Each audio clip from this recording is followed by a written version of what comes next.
कळंबा तलावाच्या समोर तुमचं स्वप्नातलं घर आता रियालिटी मध्ये। कोल्हापूर शहरापासून अगदी जवळ, निसर्गाच्या कुशीत, जिथे तुम्हाला मिळते शांतता, सौंदर्य आणि सुरक्षितता। 900 स्क्वेअर फुटापासून 10,000 स्क्वेअर फुटापर्यंत रेसिडेन्शियल एनए प्लॉट्स उपलब्ध। प्रशस्त 60 ते 30 फुटी अंतर्गत रोड, स्वतंत्र 7/12 वीज कनेक्शन, वॉकिंग ट्रॅक, सुरक्षा आणि बरंच काही। अधिक माहितीसाठी आता संपर्क साधा। चंद्रांकण बिल्डर्स अँड डेव्हलपर्स, कोल्हापूर।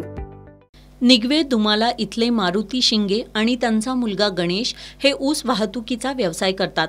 2 वर्षांपूर्वी सोलापूर जिल्ह्यातील मेनका काळे यांच्याकडील ऊस तोडणी मजुरांची टोळी शिंगे यांच्याकडे होती।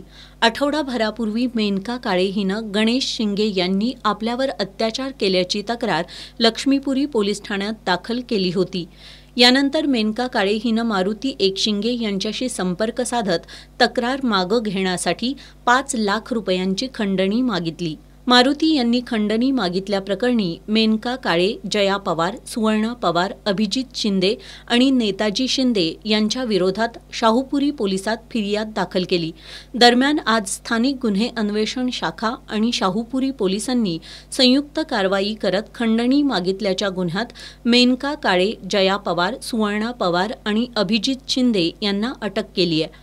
पोलिसांनी त्यांच्याकडून 12,000 रुपयांची रोकड आणि इतर साहित्य असा 72,000चा मुद्देमाल जप्त केलाय। या 4 संशयितांना न्यायालयानं 2 दिवसांची पोलीस कोठडी सुनावली आहे।